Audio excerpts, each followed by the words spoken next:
ரே optics lesson வந்து continue பண்ணலாம். So போன கிளாஸ்ல வந்து நம்ம மைக்ரோஸ்கோப் முடிச்சிருக்கோம். ஓகே, மைக்ரோஸ்கோப்ல வந்து 2 டைப்ஸ் ஆஃப் மைக்ரோஸ்கோப். ஒன்னு வந்து சிம்பிள் மைக்ரோஸ்கோப், இன்னொன்னு வந்து காம்பவுண்ட் மைக்ரோஸ்கோப் முடிச்சிட்டோம். Okay, simple microscope and compound microscope முடிச்சிட்டோம். ஸோ இன்னைக்கு நம்ம வந்து நெக்ஸ்ட் ஆப்டிக்கல் இன்ஸ்ட்ருமெண்ட் பார்க்க போறோம், டெலஸ்கோப். டெலஸ்கோப், இந்த டெலஸ்கோப்ல வந்து 2 கண்டிஷன்ஸ் வந்து நம்ம பார்க்க போறோம். இந்த டெலஸ்கோப்போட ஃபர்ஸ்ட் கண்டிஷன் வந்து normal adjustment. Normal adjustment. Normal adjustment அப்படின்னா ஆப்ஜெக்ட் அண்ட் இமேஜ் ரெண்டுமே வந்து இன்ஃபினிட்டி பொசிஷன்ல இருக்கும். Okay, so normal adjustment means both object and image will be at infinity. Will be at infinity. So in the telescope வந்து மெயினா நம்ம வந்து we are going to deal with astronomical telescope. Astronomical telescope. Astronomical telescope na enna irukkum? It is used to see the celestial bodies, moon, stars, அந்த மாதிரி ஸ்பேஸ்ல இருக்கிற objects வந்து பார்க்கிறதுக்கு நம்ம யூஸ் பண்ற டெலஸ்கோப். சோ அதுல ஃபர்ஸ்ட் கேஸ் வந்து we are going to study about normal adjustment. Next வந்து நார்மல் அட்ஜஸ்ட்மெண்ட்னா என்னது? ஆப்ஜெக்ட் அண்ட் இமேஜ் ரெண்டுமே வந்து it is going to be at infinity position. Okay, so compound microscope மாதிரி இந்த டெலஸ்கோப்லயும் we are going to have 2 lenses. Compound மைக்ரோஸ்கோப்ல இந்த side lens குட்டியா இருந்தது, இந்த சைடு லென்ஸ் வந்து பெருசா இருந்தது. ஏன் இந்த சைடோட லென்ஸ் குட்டியா இருந்தது அப்படின்னா நம்ம மைக்ரோஸ்கோப்ல வைக்க போற ஆப்ஜெக்ட் வந்து சின்னது, கரெக்டா? அதனால இந்த சைடு லென்ஸ் வந்து குட்டியா இருந்தது. பட் நம்ம டெலஸ்கோப்ல வந்து we are going to focus the celestial body, planets, stars அந்த மாதிரி. சோ அதெல்லாமே வந்து நமக்கு பெரிய சைஸா இருக்கும், கரெக்டா? சோ அதனால நம்மளோட ஆப்ஜெக்டிவ், ஓகே, நம்மளோட ஆப்ஜெக்டிவ். சோ ஆப்ஜெக்டிவ்னா என்னது? the lens which is focusing on the object. Okay, so ஆப்ஜெக்ட்ல இருந்து வர லைட் வந்து எந்த லென்ஸ்ல படுதோ அதுதான் வந்து ஆப்ஜெக்டிவ். சோ இதுதான் வந்து நம்ம ஆப்ஜெக்டிவ். நம்ம ஆப்ஜெக்டிவ் வந்து will be having a large aperture. Yeah, it is having a large aperture because it should focus the body, ஸ்பேஸ்ல இருக்க ஒரு ஆப்ஜெக்ட ஃபோக்கஸ் பண்ண போகுது. அதனால it is having large aperture. Okay, and நம்மளோட ஐபீஸ், ஐபீஸ்னா ஐ லென்ஸ் வந்து will be smaller in size. Okay, இது வந்து என்னோட ஐ lens or eyepiece. So this will be my principal axis. Okay, this will be my principal axis. Okay, so இந்த லென்ஸோட focus வந்து இந்த side நான் எடுத்துக்கிறேன் FE. இத வந்து நடுவுல இருக்கிறத வந்து C1 ன்னு எடுத்துக்கிறேன், இத C2 அப்படின்னு எடுத்துக்கிறேன். C1 C2, இது FE. சோ இந்த இடத்துல வந்து எனக்கு FE. ஓகே, அண்ட் இந்த லென்ஸோட ஃபோக்கஸ் நார்மல் அட்ஜஸ்ட்மெண்ட்னா நல்லா ஞாபகம் வச்சுக்கோங்க. இந்த ஆப்ஜெக்ட் அண்ட் இமேஜ் ரெண்டுமே எனக்கு இன்ஃபினிட்டில கிடைக்கணும்னா இந்த லென்ஸோட ஃபோக்கஸும் இந்த பெரிய லென்ஸோட ஃபோக்கஸும் should be at the same point. Okay, should be at the same point. அதாவது F0 னா ஆப்ஜெக்டிவ் லென்ஸோட ஃபோக்கஸும் ஐ லென்ஸோட ஃபோக்கஸும் should be at the same point. Okay, should be at the same point. So இந்த மாதிரி கேஸ்ல தான் வந்து we will get both object and image at infinity. இப்போ நம்ம ஸ்பேஸ்ல இருக்கிற ஒரு ஆப்ஜெக்ட்ல இருந்து எனக்கு ரேஸ் வரப்போகுது. ஸ்பேஸ்ல இருக்க ஆப்ஜெக்ட்ல இருந்து what I am going to get? I am going to get rays. So ஸ்பேஸ்ல இருந்து வர ஆப்ஜெக்ட்டோட ரேஸ் வந்து it will be infinite rays. It will be infinite rays. So infinite rays வச்சு ரே டயகிராம்லாம் நீங்க படிச்சது இல்ல. 10th ல நீங்க வந்து வெறும் parallel rays எப்படி போகும், அண்ட் ஃபோக்கஸ் வழியா ஒரு ரே போச்சுன்னா எப்படி போகும், சென்டர் ஆஃப் கர்வேச்சர் வழியா போச்சுன்னா எப்படி போகும், அந்த 3 கேஸ் தான் படிச்சிருக்கீங்க கரெக்டா. So infinite rays na if the ray is passing through the center of curvature அது உங்களுக்கு தெரியும், it will go straight without any deviation. So இந்த மாதிரி எனக்கு ஒரு ரே கிடைக்கும். இன்னொரு infinite ray வந்து இந்த மாதிரி வரும். Okay, if it comes from the object it will be focused here. Okay, இந்த இடத்துல எனக்கு வரும். And எனக்கு ஆப்ஜெக்ட் இமேஜ் வந்து எந்த இடத்துல கிடைக்கும்னா it will be in this ஃபோக்கஸ்ல கரெக்டா எனக்கு வந்து கிடைக்கும். ஸோ இந்த ஃபோக்கஸ் வந்து ஐபீஸ் லென்ஸுக்கும் இதுதான் ஃபோக்கஸ், ஆப்ஜெக்டிவ் லென்ஸுக்கும் இதுதான் ஃபோக்கஸ். ஸோ இந்த இடத்துல வந்து எனக்கு என்ன கிடைக்கும், நான் பார்க்குற செலஸ்டியல் பாடியோட இமேஜ் வந்து இந்த இடத்துல எனக்கு கிடைக்கும். ஓகே, ஸோ இமேஜை வந்து நான் எப்படி வச்சுக்கிறேன்னா a dash b dash, இதுதான் வந்து என்னோட image a dash b dash. So இப்போ வந்து உங்களுக்கு தெரியும்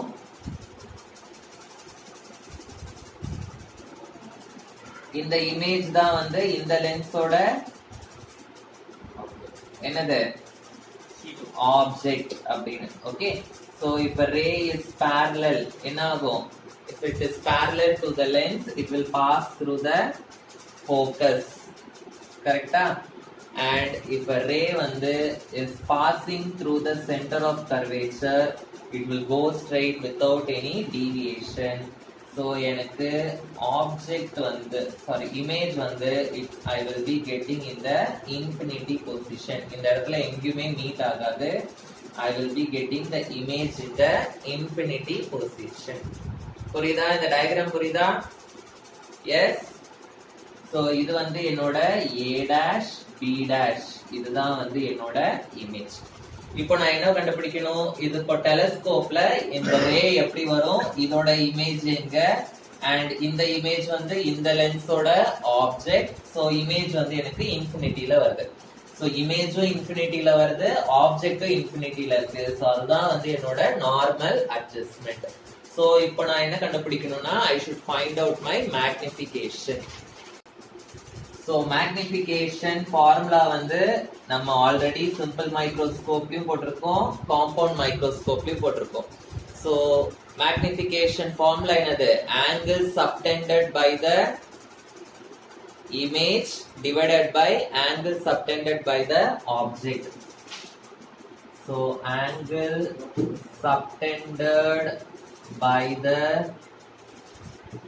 image divided by angle subtended by the object. Okay, so angle subtended by the image எங்க இருக்கு, a dash b dash, இதுதான் வந்து என்னோட இமேஜ். இந்த ஆங்கிள் தான் வந்து நான் எடுத்துப்பேன். angle subtended by the image வந்து beta, angle subtended by the object இந்த ஆங்கிள். ஓகே, இந்த ஆங்கிள் தான் வந்து எனக்கு angle subtended by the object alpha. So m is equal to beta divided by alpha. So இப்போ பீட்டா வேல்யூ நான் கண்டுபிடிக்கணும், alpha value கண்டுபிடிக்கணும். கண்டுபிடிச்சு இந்த இடத்துல நான் சப்ஸ்டிட்யூட் பண்ணணும். So first I am going to take this triangle. என்ன triangle, a dash c2 b dash, a dash c2 b dash. இந்த triangle I am going to find tan beta. Tan beta என்னது, opposite side by adjacent side. So opposite side வந்து a dash b dash divided by adjacent side வந்து என்னது c2 b dash, c2 b dash. Okay, so if the angles are small I will be considering tan beta is approximately equal to beta. So beta will be equal to a dash b dash divided by c2 b dash. இத வந்து நான் equation 1 ன்னு வச்சுக்கிறேன். இப்போ alpha கண்டுபிடிக்கணும். Alpha வந்து எந்த ட்ரையாங்கிள்ல இருக்குன்னா இந்த ட்ரையாங்கிள்ல இருக்கு. a dash c1 b dash இந்த ட்ரையாங்கிள்ல இருக்கு. a dash c1 b dash. So இதுல tan alpha will be equal to opposite side. Opposite side வந்து என்னது? A dash B dash divided by adjacent side வந்து B dash C1. C1 B dash is my adjacent side. So if the angles are small, I can take tan alpha is approximately equal to alpha. So alpha is equal to A dash B dash divided by C1 B dash. Okay. So இதை வந்து நான் equation 2 னு வச்சுக்கிறேன். இந்த beta value, alpha value ரெண்டுத்தையும் இப்போ நான் magnification formula substitute பண்ண போறேன். So magnification is equal to beta divided by alpha. Beta வந்து A dash D dash divided by C2 B dash divided by alpha வந்து A dash B dash divided by C1 B dash. Okay. So இதை நான் cross multiply பண்ணனா what I will be getting? Magnification is equal to A dash B dash divided by C2 B dash into C1 B dash மேல வந்துரும். C1 B dash divided by A dash B dash. A dash B dash A dash B dash cancel ஆயிடும். So M is equal to C1 B dash divided by C2 B dash அப்படின்னு கிடைக்கும். இப்போ C1 B dash நா என்ன, C2 B dash நா என்ன அப்படின்றத பார்க்க போறோம். C1 B dash, C1 ன்றது வந்து optic center, B dash வந்து எந்த இடத்துல இருக்கு, focusல இருக்கு. So the distance between pole and the focus is called as focal length. Okay, so C1 B dash ன்றது வந்து focal length of the objective lens. So focal length of the objective lens. இது வந்து positive sign வரும். ஏன்னா it is in the right side. கரெக்ட்டா? அதனால positive sign வரும். C2 B dash என்னது? C2 வந்து optic center, B dash வந்து எங்க இருக்கு? focusல இருக்கு. So the distance between pole and the focus is called focal length. இது வந்து focal length of the eye lens. ஆனா இது வந்து எந்த சைடுல இருக்கு? left sideல இருக்கிறதுனால minus FP னு வரும். So M is equal to F0 divided by minus FP. So M is equal to minus F0 divided by FP. இதுதான் வந்து என்னோட magnification of the telescope in normal adjustment. என்ன கண்டிஷன் கொடுத்திருக்காங்கன்னு பார்த்து drive பண்ணணும். Okay, so இது வந்து normal adjustment. Okay,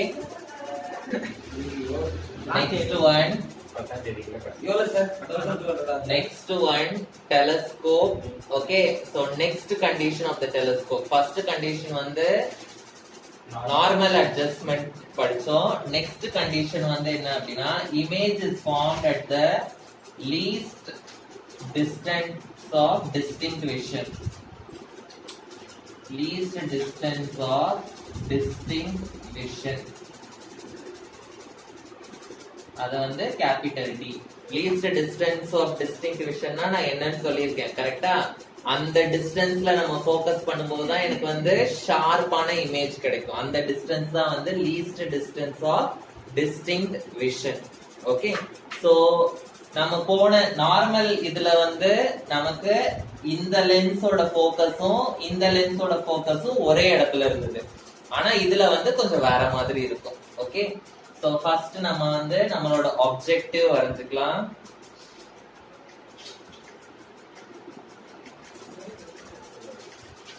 So இதுதான் வந்து நம்மளோட objective lens. Okay, and this will be my eye lens. Okay, so இது வந்து objective, இது வந்து என்னோட eye lens. Okay, so this will be my principal focus. So இது வந்து C1, இது வந்து C2. Okay, so இந்த லென்ஸோட ஃபோக்கஸ் வந்து எனக்கு இந்த இடத்துல இருக்கும். Focal length of eye lens. அதே மாதிரி இட் வில் பி இந்த சைடு வந்து it will be here. Focal length of the eye lens. இந்த focal length of the objective எங்க இருக்கும் அப்படின்னா, the focal length of the objective வந்து it will be in between this two. இந்த இடத்துல இருக்கும் focal length of the objective. ஓகேவா? இந்த லென்ஸோட ஃபோக்கஸ்க்கும் ஆப்டிக் சென்டருக்கும் நடுவுல இந்த லென்ஸோட ஆப்ஜெக்டிவ் இருக்கணும். போன கேஸ்ல இது ரெண்டும் ஒரே பாயிண்ட்ல இருந்தது. இந்த கேஸ்ல இதோட ஃபோக்கஸ் வந்து is in between the focus and optic centre of this lens. Okay, இப்போ அகைன் சேம் வே நம்ம என்ன கன்சிடர் பண்ண போறோம்னா, எனக்கு இன்ஃபினிட்டி பொசிஷன்ல இருக்கு. ஏன்னா வந்து it is used for the celestial bodies. கரெக்டா?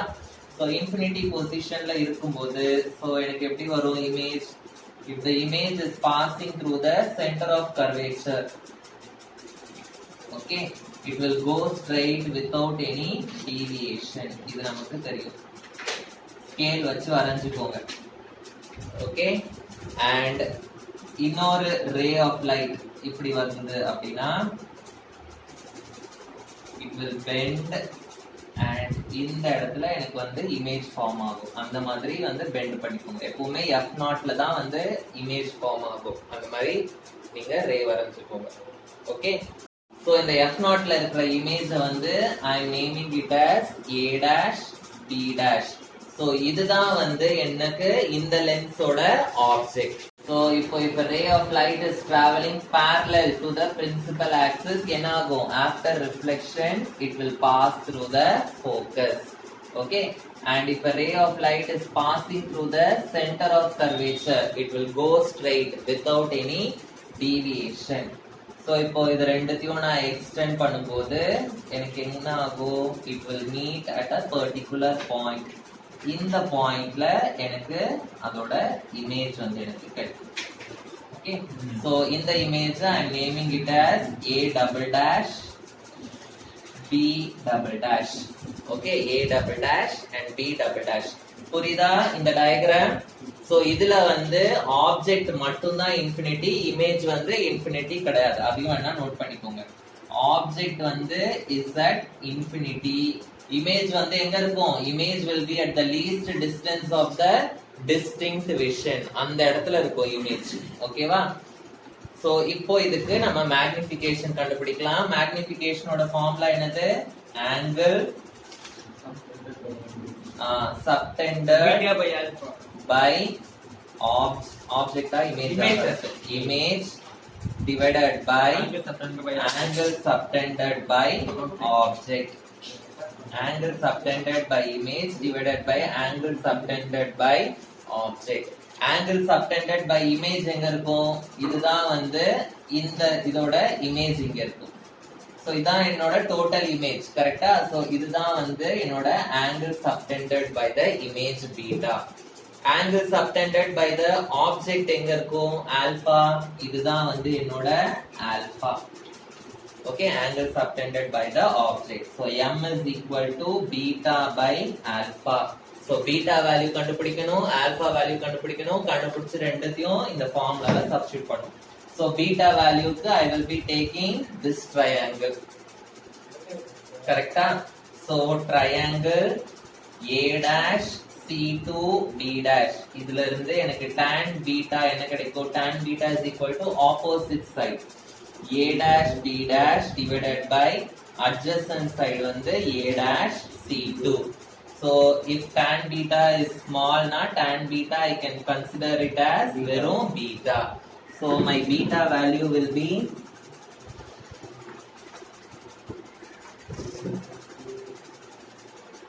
so beta is equal to என்ன கிடைக்கும்? A dash B dash divided by A dash C2 அப்படின்னு கிடைக்கும். இதுதான் என்னோட பீட்டா வேல்யூ. ஓகே, நெக்ஸ்ட் வந்து ஆல்பா. ஆல்பாக்கு வந்து இங்க இருக்கு. So tan alpha. ஆல்பாக்கு என்ன ட்ரையாங்கிள் எடுப்பீங்க? A dash C1 B dash. இந்த ட்ரையாங்கிள் எடுப்பீங்க. Okay, triangle A dash B dash C1. So இதுல tan alpha is equal to opposite side. Opposite side வந்து A dash B dash, adjacent side வந்து A dash C1. So if the angle is small, tan alpha will be approximately equal to alpha. So alpha is equal to A dash B dash divided by A dash C1. Okay, so இதை substitute பண்ணுங்க. M is equal to A dash B dash divided by A dash C2. divided by a dash b dash divided by a dash c1. So இப்போ reciprocal எடுத்தனா m is equal to a dash b dash divided by a dash c2 into a dash c1 divided by a dash b dash. a dash b dash a dash b dash வந்து எனக்கு cancel ஆயிடும். So I will be getting m is equal to a dash c1 divided by a dash c2. So இப்போ a dash c1 னா என்னது, a dash c2 னா என்னது அப்படின்றத நம்ம கண்டுபிடிக்கிறோம். Okay, a dash c1, a dash எங்க இருக்கு, இங்க இருக்கு. c1 வந்து இங்க இருக்கு. a dash வந்து எந்த இடத்துல இருக்கு, f0. f0 னா என்னது, ஃபோக்கஸ்ல இருக்கு. கரெக்ட்டா? சோ இது ஃபோக்கஸ்ல இருக்கிறதுனால it is the distance between pole and the focus. pole and the focus வந்து என்னது எனக்கு, focal length. So focal length of the objective. a dash c1 ன்றது வந்து focal length of the objective. a dash c2, a dash c2 என்னது, இந்த distance. நல்லா கவனிங்க, இந்த distance a dash c2. இதுவும் தான் எனக்கு focal length. fe to c2 தான் என்னோட focal length. ஆனா a dash to c2ன்றது வந்து என்னோட focal length கிடையாது, இந்த லென்ஸோட object distance. Okay, so object distance வந்து u னு வரும். Okay, u of the eye length. ஆனா இது லெஃப்ட் சைடுல இருக்கறனால -ue அப்படின்னு வரும். So m is equal to minus f0 divided by ue. இதுதான் வந்து என்னோட magnification. ஓகே, so இப்போ lens equation எழுதலாம். What is lens equation? 1 by lens equation 1 by v minus 1 by u is equal to 1 by f. இப்போ I lens எழுதுறதுனால நம்ம 1 by ve minus 1 by ue is equal to 1 by f ன்னு எழுதுறேன் நானு. Okay, so இப்போ minus 1 by ue வந்து என்னவா இருக்கும், 1 by fe minus 1 by ve அப்படின்னு இருக்கும். ve னா என்னது, இமேஜ் டிஸ்டன்ஸ். இமேஜ் வந்து எந்த சைடு ஃபார்ம் ஆகுது எனக்கு, ஐ லென்ஸ்ல. Image distance of the eye lens வந்து லெஃப்ட் சைடுல இருக்கு. சோ ve வந்து we should write it as minus ve. ஏன் minus ve ன்னு எழுதுறோம், ஏன்னா இமேஜ் வந்து லெஃப்ட் சைடுலயே வரதுனால. சோ என்ன ஆகும், minus 1 by ue is equal to 1 by fe. minus into minus என்ன ஆயிடும் எனக்கு, பிளஸ் ஆயிடும். Plus 1 by ve. இப்போ இத வந்து இந்த ஈக்குவேஷன்ல சப்ஸ்டிட்யூட் பண்ணுங்க. எனக்கு என்ன ஆகும், m is equal to minus f0 into minus 1 by ue அப்படின்னு எழுதலாம் இத. கரெக்ட்டா, minus 1 by ue. so minus 1 by ue இருக்கிற இடத்துல இத சப்ஸ்டிட்யூட் பண்ணீங்கன்னா m is equal to f0 into 1 by fe minus plus 1 by ve அப்படின்னு வரும். Okay, 1 by fe plus 1 by ve. Okay, fe ன்னு மாத்திக்கோங்க. இப்போ இதுல இருந்து 1 by fe நான் காமனா வெளியில எடுத்தேன்னா என்ன ஆகும் எனக்கு, m is equal to f0 divided by fe. f தனித்தனியாவே எழுதுறேன் உங்களுக்கு புரியணும்ன்றதுக்கா. 1 by fe நான் காமனா வெளியில எடுத்தேன்னா into 1. 1 by fe into 1 1 by fe அப்படின்னு வரும். கரெக்ட்டா? இது வந்து பிளஸ் fe by ve ன்னு வரும். 1 by fe இது கூட மல்டிப்ளை பண்ணா எனக்கு fe கேன்சல் ஆயிட்டு எனக்கு வெறும் 1 by ve ன்னு வரும். கரெக்ட்டா? சோ அந்த மாதிரி எழுதிக்கிறேன் நான். So m is equal to f0 divided by fe into 1 plus fe. எனக்கு v ன்றது வந்து என்னது, image distance of the eye lens. image distance வந்து நான் என்னன்னு சொல்லிருக்கேன், it is the distance of the distinct vision அப்படின்னு சொல்லிருக்கேன். so ve க்கு பதிலா I can write it as d. okay, so இதுதான் வந்து என்னோட magnification of the telescope if the image is at the least distance of the distinct vision. so normal இதுக்கு வந்து போன derivation, இது வந்து least distance of the distinct vision. புரிஞ்சுதா? Copy பண்ணிக்கோங்க. எழுதிக்கோங்க third type of telescope. okay, first வந்து normal adjustment, next வந்து image is a distinct vision, next third telescope வந்து reflecting type telescope. Reflecting type telescope. ரிஃப்ளெக்டிங்னா என்னது? லென்ஸ் வந்து refraction பண்ணும். ரிஃப்ளெக்டிங்னா அப்ப இந்த டெலஸ்கோப்ல என்ன இருக்கும்? மிரர் இருக்கும். லென்ஸ் இருக்காது. It will have a mirror. Okay, so இதுல வந்து it has two concave mirrors and one convex mirror. Two concave mirror and one convex mirror. Okay, so இது வந்து ஒரு concave mirror இங்க இருக்கும். Fine. And இந்த இடத்துல வந்து எனக்கு ஐபீஸ் இருக்கும். Okay, eyepiece. And இந்த இடத்துல வந்து I will have another concave mirror. Okay, and இந்த இடத்துல வந்து I will be having a convex mirror.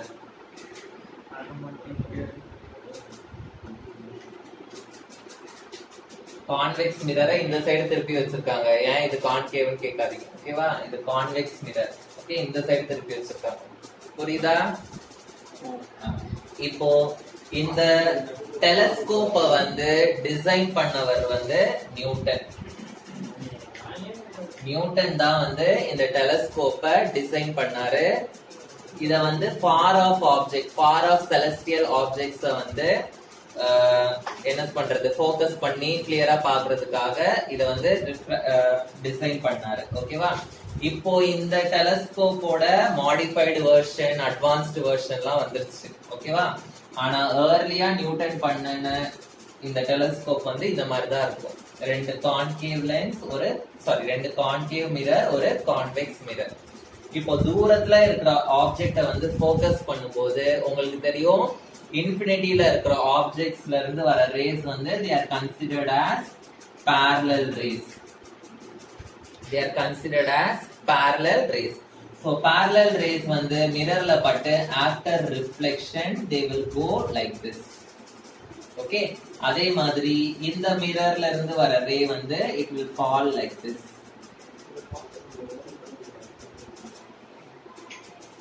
Okay, இப்படி விடும். So இதுல வந்து உங்களுக்கு கான்வெக்ஸ் மிரர் இருக்கு. கான்வெக்ஸ் மிரர்னா the image வந்து is appearing to pass through the focus. So the image which appears to pass through the focus என்ன ஆகும்? After reflection it will go parallel. After reflection it will go parallel. So இந்த இடத்துல நம்ம பார்க்கும்போது நமக்கு கிளியரான ஒரு இமேஜ் வந்து எனக்கு கிடைக்கும். ஓகே, சோ புரிஞ்சுதா? So இது வந்து it is better than other telescopes. ஏன்னா it is using mirror. மிரர்ல வந்து நமக்கு ரிஃப்ளெக்ஷன் மட்டும் தான் நடக்கும், ரிஃப்ராக்ஷன் நடக்காது. ஓகே, சோ ரிஃப்ளெக்ஷன் மட்டும் நடக்கிறதுனால the image வந்து clear இமேஜா இருக்கும். Okay, so we can get a clear image. ஏன்னா because reflection of light வந்து takes place. Reflection of light வந்து takes place. அதனால we can get a clear image because it is only reflection of light. Next one. Okay, இதுல வந்து there are no chromatin and spherical aberrations. There are no chromatin and spherical aberrations. Chromatin aberration na enna, spherical aberration na enna? Chromatin அப்படினா it means light. Okay, உங்களுக்கு தெரியும் லென்ஸ்ல வந்து light படும்போது dispersion sometimes நடக்கும். கரெக்ட்டா? dispersion னா என்னது? scattering of light. Light வந்து it can scatter into 7 colors. So அந்த dispersion sometimes லென்ஸ்ல நடக்கும்போது லென்ஸ் யூஸ் பண்ற டெலஸ்கோப்ல வந்து நமக்கு கிளியரான இமேஜ் வந்து கிடைக்காது. ஆனா மிரர்ல வந்து வெறும் ரிஃப்ளெக்ஷன் மட்டும் தான் நடக்கிறதுனால எனக்கு chromatin aberration. chromatin aberration அப்படினா the dispersion of light. dispersion of light நால எனக்கு blurred இமேஜ் அப்படிலாம் எதுவுமே வந்து கிடைக்காது. அதே மாதிரி ஸ்பெரிக்கல் அபரேஷன்னா லென்ஸ் வந்து இப்படி இருக்கும். சில லைட் ரே வந்து இந்த இடத்துல விடும், சில லைட் ரே வந்து சென்டர்ல விடும். கரெக்டா? இந்த இடத்துல வந்து திக்னஸ் ஆஃப் த லென்ஸ் வேற மாதிரி இருக்கு, இந்த இடத்துல திக்னஸ் ஆஃப் த லென்ஸ் வேற மாதிரி இருக்கு. சோ இந்த திக்னஸ் ஆஃப் த லென்ஸ்னால எனக்கு இமேஜ்ல வந்து சேஞ்சஸ் வரலாம். சோ அந்த மாதிரி சேஞ்சஸ் வந்து இந்த டெலஸ்கோப்ல வராது. ஓகே, சோ புரிஞ்சுதா? What is chromatin aberration and spherical aberration? chromatin aberration அப்படின்னா லைட் வந்து டிஸ்பர்ஸ் ஆகுறது மூலமா எனக்கு இமேஜ்ல நடக்கிற சேஞ்சஸ் இங்க நடக்காது. ஏன்னா இது வந்து மிரர், வெறும் ரிஃப்ளெக்ஷன் மட்டும் தான். அண்ட் ஸ்பெரிக்கல் அபரேஷன் அப்படின்னா லென்ஸோட திக்னஸ்னால எனக்கு இமேஜ்ல நடக்கிற சேஞ்சஸ் வந்து இந்த இடத்துல நடக்காது. ஏன்னா I am using only my mirrors இங்க. ஓகேவா? சோ இது ரெண்டு தான் வந்து advantages of this reflecting type telescope. Okay, so இதோட மேக்னிஃபிகேஷன் வந்து f0 divided by fp. f0 divided by fp. f0 வந்து focal length வந்து r/2 உங்களுக்கு தெரியும், divided by fp. இதுதான் வந்து magnification. so m is equal to r/2fp அப்படி கூட எழுதலாம். இதான் வந்து என்னோட magnification of the reflecting type telescope. Okay, so புரிஞ்சுதா? இந்த ரிஃப்ளெக்டிங் டைப் டெலஸ்கோப்புக்கு இன்னொரு பேர் இருக்கு. It is also called Cassegrainium.